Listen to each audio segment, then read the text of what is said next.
안녕하세요. DC벡터보 112강 시작하도록 하겠습니다. 얼치기들한테 속으면 분통이 터질 것입니다. 와류기 연료절감기를 찾아 헤매시는 분들, 올바른 것 하나 찾으려고 많이 노력합니다. 다들 실패하고 있습니다. 왜? 부작용을 모르기 때문입니다. 그래서 시간이 지나면서 부작용을 알게 되고 이건 아니다 싶어서 제거를 합니다. 그러면 또 다른 거짓말쟁이들이 나타납니다. 또 그럴싸합니다. 그럼 또 속아요. 한 번, 두 번, 세 번, 네 번 이래 속다 보면 진실된 게 없구나 하는 걸 알게 되죠. 무지와 몰상식으로 똘똘 뭉친 꼴통들이 와류기나 연료절감기를 판매하고 있다 해도 과언이 아닐 것입니다. 그래서 이번 시간에는 와류기 홍보하는 내용, 그 내용의 실체를 까발려 보겠습니다. 자, 네 가지만 먼저 거론합니다. 엔진열을 빼내준다. 엔진열을 어떻게 빼내줍니까?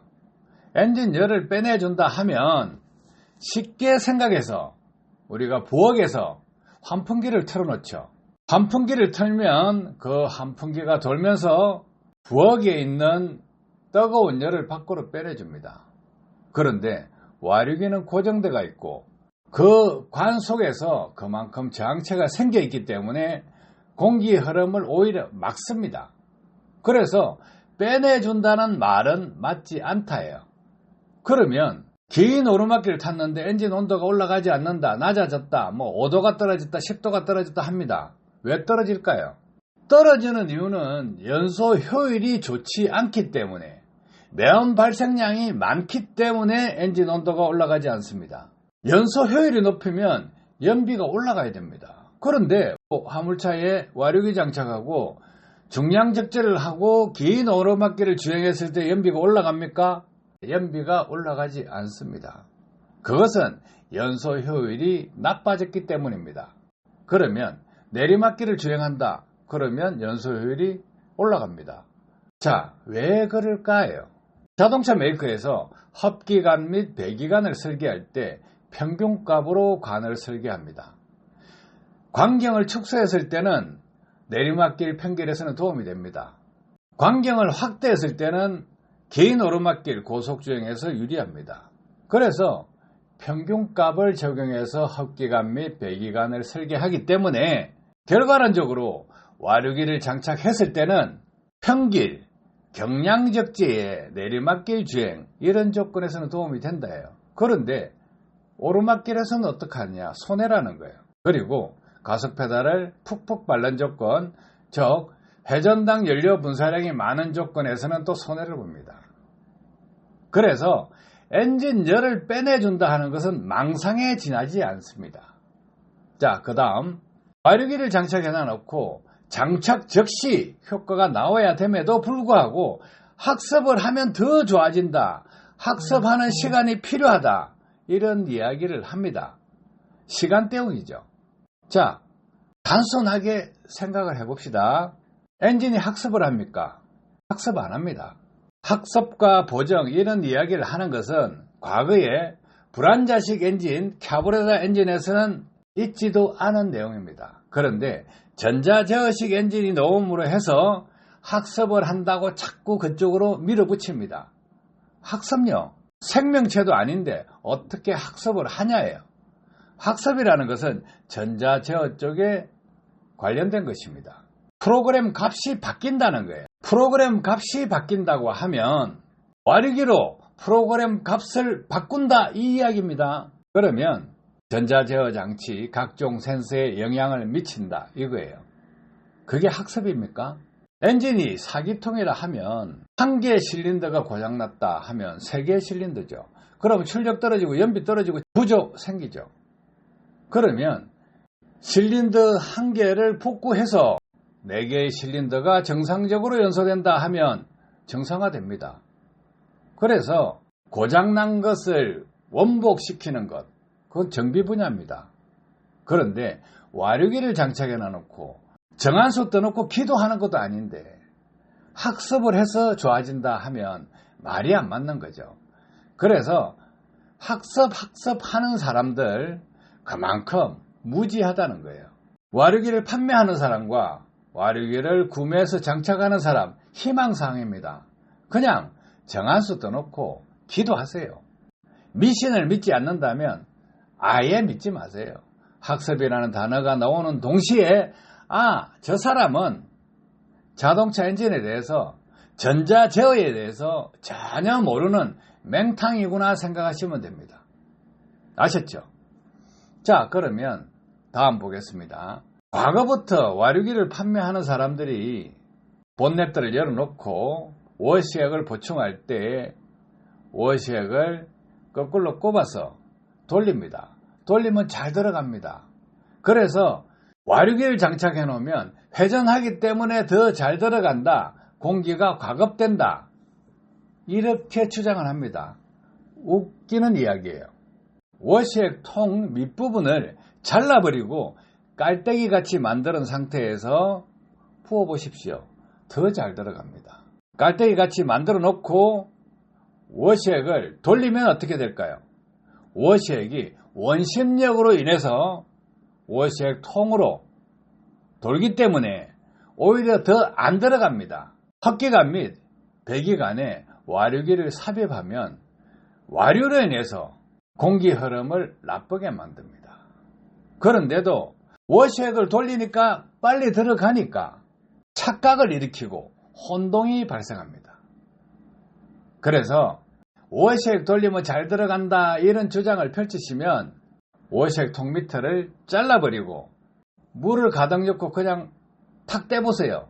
쭉 들어갑니다. 돌려보세요. 오히려 늦게 들어갑니다. 그래서 자동차를 잘 모르는 사람들에게 혼란을 초래하게 합니다. 허구라는 거죠. 자, 그 다음에 와류기를 장착하면 공기 흐름을 빠르게 해준다 이겁니다. 흡입 공기도 빠르게 해주고 배기 가스도 빠르게 빠져나가게 해준다 이렇게 합니다. 상식적으로 그냥 지나가는 개도 없는 이야기입니다. 자, 생각을 해보세요. 도시가스요. 가정에서 사용하고 있는 도시가스, 그 관속에 와류기를 넣는 미친놈은 한 명도 없습니다. 또 공기 흐름을 빠르게 해준다? 그렇다 그러면 소방호스에 와류기를 꼽아 놓으면 물이 더 빠르게 나갈 거 아니에요? 그죠? 그런데 Q는 AV라는 공식이 있습니다. 중학생 정도 되면 배울 것입니다. 유량은 단면적 곱하기 속도입니다. 그러면 와류기를 삽입하는 순간에 단면적이 축소됩니다. 그러면 결과적으로 그 저항 때문에 유량은 줄어듭니다.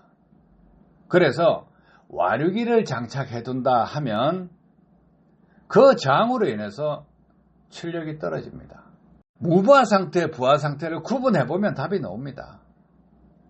무부하 상태, 부하 상태, 어떤 이야기냐 하면 기어를 중립에 놓고 가속 페달을 쭉 밟았을 때는 무부하 상태입니다. 드라이브를 넣고 가속 페달을 쭉 밟을 때는 부하 상태입니다. 무부하 상태는 공회전 상태의 연료 분사량보다 크게 늘어나지가 않습니다. 오히려 줄어들 수도 있습니다. 그런데 부하 상태에서 가속 페달을 쭉 밟으면 회전당 연료 분사량이 풀 상태까지 올라갑니다. 공연비가 아주 안 좋아지죠. 그런데 그 조건에서 흡기량이 부족하다. 와류기를 장착해서 흡기량이 부족하다. 그러면 어떤 현상이 생기겠어요? 공기가 부족하고 연료가 많이 들어간다. 그렇게 되면 매연 발생량이 많아집니다. 엔진 상태가 나빠집니다. 그 정도를 아셔야 된다는 거예요. 해서 와류기 업자들이 주장하는 내용들 너무나 많습니다. 하지만요, 하나하나 체크를 해보시면 올바른 주장이 하나도 없습니다. 그래서 이론조차 없는 거예요. 그냥 소비자들이 이렇다 저렇다 하는 말만 끌어모아서 좋다 좋다 좋다 합니다. 그런데 수십에서 수백만 원 들여서 와류기를 장착하신 분들이 하나씩 깨칩니다. 아, 이것도 거짓말이네, 저것도 거짓말이네. 혼자서 판단하는 시간이 길어질 뿐 결과적으로 다 제거합니다. 아직도 제거하지 못했다 그러면 실험을 계속 해보십시오. 결과는 뻔히 정해져 있습니다. 아셨죠? 자, 성룡차와 화물차 판단 속도가 상당히 다릅니다. 차주분이 와류기의 허상을 찾아내는 시간 차이가 있습니다. 화물차는 빨리 찾아냅니다. 성룡차는 늦게 찾아냅니다. 왜 그럴까? 화물차는 대체적으로 고정 코스를 운행합니다. 패턴이 비슷하다는 거예요. 그래서 긴 오르막길을 주행하는 차량, 또 평길을 주행하는 차량, 중량 적재를 한 차량, 가벼운 적재량으로 운행하는 차량, 셔틀 운행 차량 다 틀리죠.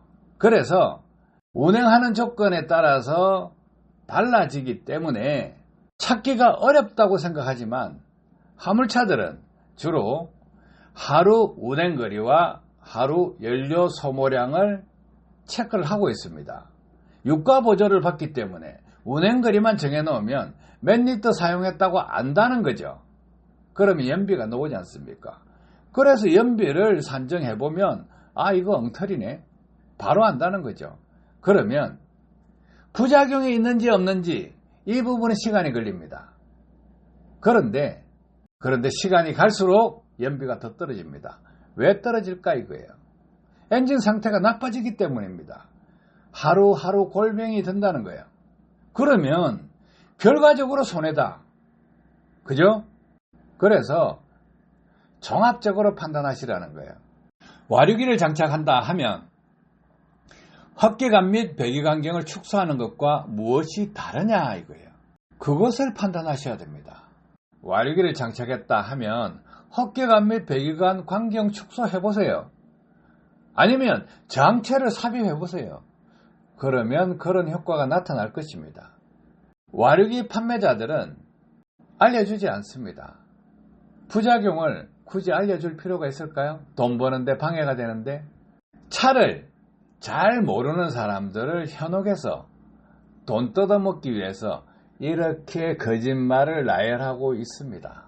그들의 주장을 하나하나 따져보면 허무맹랑합니다. 그러니까 분통 터지는 일이 생기지 않도록 미리 조금씩 공부하고 하나하나를 공부해서 뒤통수 맞는 일은 없어야 되지 않겠습니까? 얼치기한테 속으면 열받을 것입니다. 속지 않으려면 남에게 판단을 맡기지 말고 스스로 공부를 하셔야 됩니다. 아시겠죠? 도움 되셨길 바랍니다. 감사합니다.